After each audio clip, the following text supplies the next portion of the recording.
পান্থুমাই নামটির মধ্যেই রয়েছে একটা নান্দনিকতা।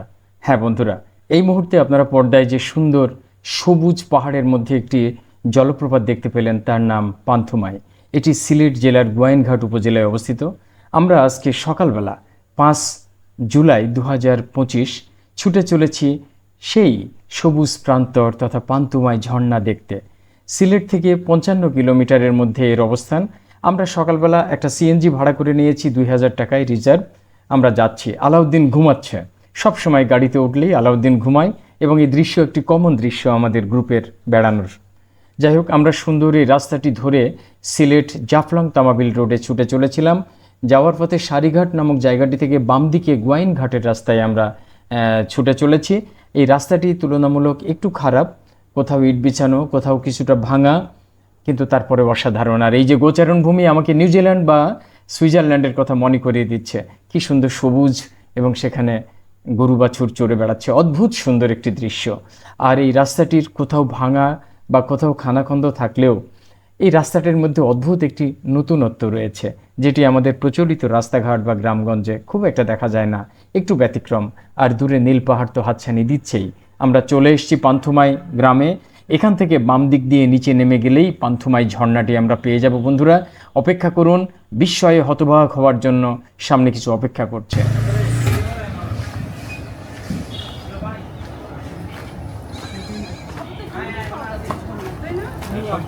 আপনারা গেছিলেন ঝর্ণার কাছে?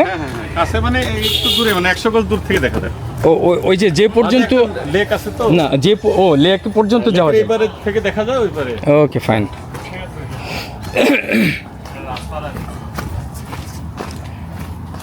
রাস্তায় পানি টানি নাই তো? না না, ফাইন ফাইন, থ্যাংক ইউ। হ্যাঁ, পেজ তো আছে, পেজটাও তো না, আমি ইউটিউব চ্যানেল আছে আমার। তুমি কি চালাও বাবা? আমি এই যে ক্যামেরাম্যান হিসেবে আছো? ও আচ্ছা, এই লোকাল না, এখানেই বাড়ি? ও ফাইন ফাইন।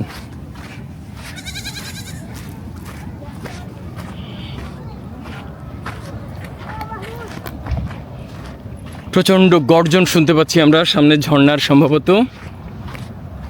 আর তুমি একটু তোমার সম্পর্কে, মানে এই এলাকা সম্পর্কে একটু বলো তো, জোরে আগায় আর কথা বলি, বলো। আমাদের এলাকায় কি বলবো, যে যারাই আসে যে সৌন্দর্য বলতেছে। তো তোমার নামটা? আমার নাম সুলতান আহমদ। সুলতান আহমেদ। তুমি কি করো একটু বলো? ফটোগ্রাফি আমি করো? যে মানে জাফলং ফটোগ্রাফি তোমায় ফটোশুট করি। ওকে ফাইন, বলো এবার, বলো এলাকা সম্পর্কে একটু বলো। এলাকা স্যার কি আর বলবো, যে মানে আমাদের তো এলাকা তো আমাদের কাছে ভালোই লাগে। তো আপনারা টুরিস্ট যারা আসে ওরা তো মানে এমনিই বলে আসলে যে মানে অনেক সৌন্দর্য গ্রাম, রাইট, অনেক সুন্দর প্রকৃতি। তো আপনারা যেহেতু বলেন যে আমরা এমনি অনেক ভালোই লাগে, যে মানে নিজের গ্রামের কথা নিয়ে ভাবতেছেন অনেকে। ও কি বলবো এই সৌন্দর্যের কথা, আমি তো পাগল হয়ে যাচ্ছি এটা দেখে। কি অসাধারণ! ইস, চিন্তাই করা যায় না। ওই ব্রিজটা ওদের না? জি জি। আগে স্যার এই যে মানে টুক আছে না, হ্যাঁ, আমি টুকে যে ফটোশুট করতাম, যে এই জায়গায় যদি মানে চোখ মুজে যেন একটা ফটোশুট হয়, হ্যাঁ, মানে অস্থির একটা ছবি আছে। আচ্ছা আচ্ছা। এই যে মানে মাঝে টুকে এই জায়গা থেকে লাগে যে অনেক পাশে, কিন্তু এই জায়গা অনেক দূর। হ্যাঁ, এগুলো অনেক সুন্দর। আচ্ছা আচ্ছা আচ্ছা, হ্যাঁ বলো। তো এখন যেতে দেয় না? এখন তো এই যে মানে ভারতের সাথে একটু তো মানে ওই ঝগড়ার ফলেই এখন আপাতত বন্ধ। তো আমি কি বলবো, এই জায়গায় যেন আপনি যান, মানে দেখে মানে আপনি বলবেন যে অনেক সুন্দর। কি চমৎকার একটা খেলার মাঠ এখানে দেখতে পাচ্ছি, সবুজে আচ্ছাদিত পুরো। আর চারপাশটা একদম গোছানো, লাগানো গাছপালার মতো। চারপাশে সবুজ আর মাঝখানে সবুজ আচ্ছাদিত এই ঘাসের মাঠটি অসাধারণ। এবং বারপোস্ট দেখে মনে হচ্ছে বেশ ভালো খেলাধুলা এখানে, লোহার বারপোস্টে আছে। আর এই পাশ দিয়ে আগাইলেই সামনে ঝর্ণাটার নাম কি? পান্থুমাই ঝর্ণা। পান্থুমাই ঝর্ণা, তো সবাই বলে যে মায়াবতী ঝর্ণা। মায়াবতী ঝর্ণা, আচ্ছা আচ্ছা, পান্থুমাই ঝর্ণা। এবং এই ঝর্ণার পানিটি জাস্ট এখান থেকে এই দিক দিয়ে এসে এই যে লেকের সৃষ্টি করেছে। আপনারা দেখুন লেকটা কি অসাধারণ লেক। এই যে এই লেকটা চলে গেছে এই দিক দিয়ে এই সুন্দরতম এলাকার মধ্যে। ওহ, কি অপূর্ব, কি অপূর্ব! প্রচুর হাঁসের দল এই লেকের জলে তারা কেলি করে বেড়াচ্ছে, খেলা করছে। আমরা দেখছি তারা জল কেলি করছে। ওই পাশে কিছু নৌকা, ছোট ছোট গ্রামের ছেলেপেলে গোসল করছে। এরা খুব আনন্দের সঙ্গে। এখানে একটা অবজারভেটরি টাওয়ারের মতো রয়েছে। আর এই পুরো রেঞ্জটা এই যে আমার ডান দিকে, এই যে এখান থেকে এখান থেকে শুরু করে এই পুরো রেঞ্জটা যতটুকু দেখা যাচ্ছে এই ডান দিকে সব আরও অনেক দূর পর্যন্ত রয়েছে। পুরো রেঞ্জটাই আসলে মেঘালয়ের পাহাড়। আর মেঘালয়ের পাহাড় থেকে নেমে আসছে এই ঝর্ণাটি, এই প্রচণ্ড প্রমত্তা ঝর্ণা মেঘালয় থেকে নেমে বাংলাদেশের পান্থুমাই হয়ে এই লেক দিয়ে পানিটি গড়িয়ে যাচ্ছে ভাটির দিকে ধীরে ধীরে।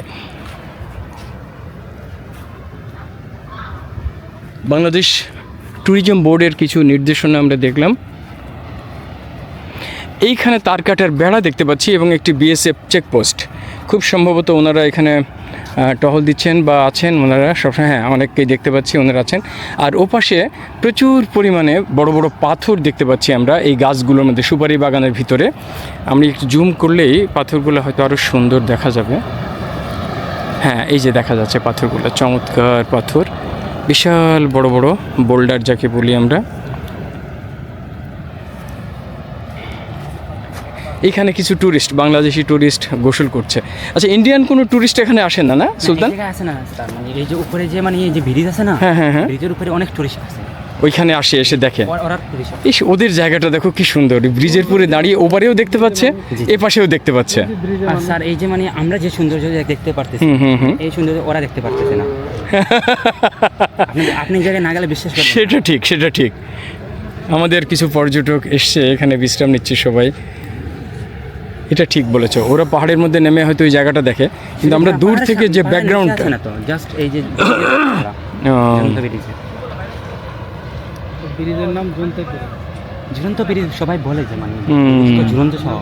ওই জায়গাটার নাম কি? ওরা বলে যে মানে এই যে বরহিল, রাইট।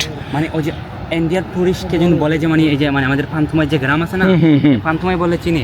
আচ্ছা, এই জায়গায় মানে পরিচয় দেয় যে বরহিল। হ্যাঁ, এটা ওই ব্রিজের উপর দিয়ে লোক যাতায়াত, মেঘালয়ের বরহিল পাহাড়ে বলে। আচ্ছা, ওদের রাস্তা আছে উপর দিয়ে? না, এই নিচ দিয়ে তো আছেই। না, নিচ দিকে কোনো রাস্তা নেই। এই যে মানে এই ব্রিজটা, ওইটাই বলছি, ব্রিজটাই রাস্তা।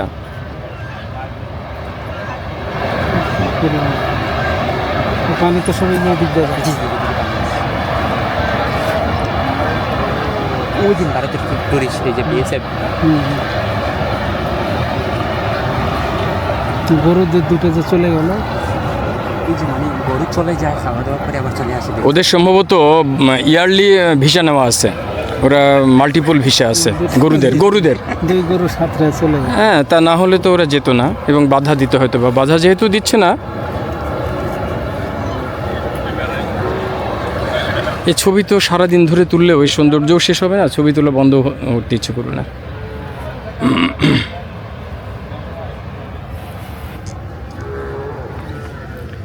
সুলতান, তোমাদের এখানে প্রতিদিন কি পরিমাণ পর্যটক আসে?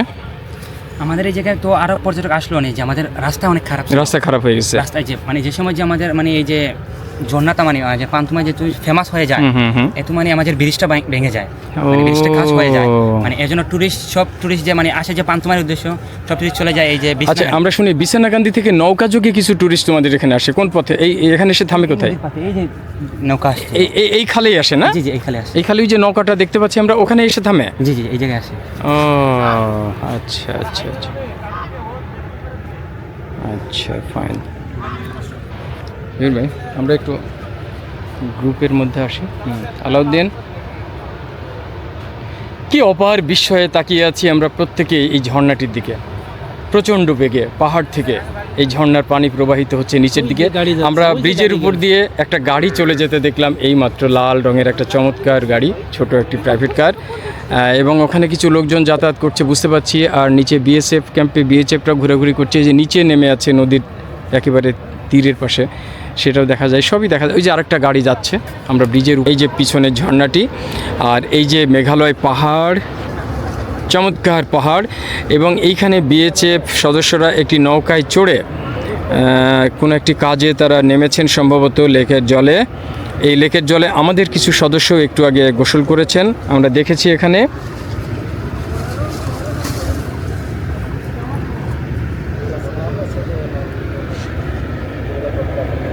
প্রিয় দর্শক বন্ধুরা, এইখানে আসার জন্য সিলেট থেকে যে কোনো গাড়িতে আপনাকে জাফলং রোড হয়ে সারিঘাটে পৌঁছতে হবে। সারিঘাট থেকে গোয়াইনঘাট হয়ে পান্থুমায় আসা যায়।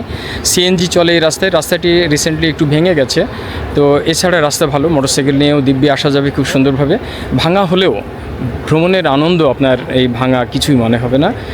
দিব্যি এখানে সুন্দরভাবে চলে আসা যায়। সুন্দর সবুজ শ্যামলিমাময় এই গ্রামটি দু চোখ ভরে দেখা যায়। আর এই গ্রামে দুদণ্ড ঘুরে এখানকার বন্ধু সুলভ আচরণের যে মানুষগুলো গ্রামের অধিবাসী, তাদের সঙ্গে বেশ খানিকটা সময় এখানে কাটিয়ে দেওয়া যায়। এই গ্রামের সঙ্গেই রয়েছে মেঘালয় পাহাড়, আমরা একটু আগেই দেখলাম। এই মেঘালয় পাহাড়েই বয়ে চলেছে সুন্দর একটি ঝর্ণা, প্রচণ্ড দুর্নিবার গতিতে একটি ঝর্ণা নেমে আসছে পাহাড় থেকে, এবং এই ঝর্ণার পানিটি প্রবাহিত হচ্ছে আমাদের বাংলাদেশ অংশের এই খাল দিয়ে বা লেক দিয়ে, অথবা এটিকে নদী বলিয়া যাই বলি। এবং এই পাহাড়টি পুরো পাথুরে পাহাড়, দেখেই বোঝা যায় অনেক বড় বড় পাথর। আমি আরেকবার একটু দেখাই আপনাদের, খুব সুন্দর বিশাল বড় বড় পাথর। এই যে আপনারা দেখুন, গাছপালার ভিতর দিয়ে তাকালেই কালো কালো পাথর দেখা যায়। এই পাথুরে পাহাড়ের ভিতর দিয়েই বয়ে চলেছে এই প্রমত্তা ঝর্ণাটি। হ্যাঁ, বিএসএফ সদস্যকে নৌকা নিয়ে জলে ভাসতে দেখছি। আর এইখানেই আমাদের ট্যুরিস্টরা গোসল করে একটু আগে উঠে চলে গেল। খুব সুন্দর এই গ্রামটিতে যখন তখন আসতে পারেন, অদ্ভুত সুন্দর একটি জায়গা। এই বিছানাকান্দি হয়ে এইখানে আসা যায়, আবার এই দিক দিয়ে সারিঘাট হয়ে আসা যায়। বিছানাকান্দি দিয়ে আসতে গেলে শুনছি যে মোটরসাইকেল যোগে আসা যায়, কিন্তু মোটরসাইকেলের ভাড়া করে নিতে হবে এবং তাদের সঙ্গে চুক্তি করে তারপরে আসা যাওয়া করতে হবে। এছাড়াও নৌকা নিয়েও আসা যায়। এখানে যে ঘাটটি রয়েছে, পর্যাপ্ত পানি থাকলেই ঘাট পর্যন্ত নৌকা আসে এবং সেখান থেকে নেমে আপনারা এটা দেখতে পারেন। সুতরাং এটি চমৎকার একটা ট্যুরিস্ট ডেস্টিনেশন হতে পারে বাংলাদেশের ট্যুরিস্টদের জন্য। সিলেট জেলার গোয়াইনঘাট উপজেলার পান্থুমাই গ্রাম, এই গ্রাম থেকেই আমরা কয়েকজন এসেছি এখানে বেড়াইতে। সেই গ্রাম থেকে এক্ষুনি এটা দেখার পরে আমরা ফিরে চলে যাব, কিন্তু যেতে মন চাইছে না। এত সুন্দর ব্যাকগ্রাউন্ড, তারপরে আকাশটাও যেমনি সুন্দর। একটু দেখুন, নীল আকাশের বুকে সাদা সাদা মেঘ, কী যে অপূর্ব লাগছে। আজকে আমার মনে হচ্ছে খালি আকাশেরই ছবি তুলে আমি। কি সুন্দর পুরো দিকটা যদি দেখি আমরা, অপূর্ব সুন্দর এই আকাশটা। যাই হোক, সব মিলিয়ে এই জায়গাটি অপূর্ব সুন্দর, আমার খুবই ভালো লেগেছে। আপনারা অবশ্যই আসতে পারেন, আমি রিকমেন্ড করছি। ভালো থাকবেন সবাই,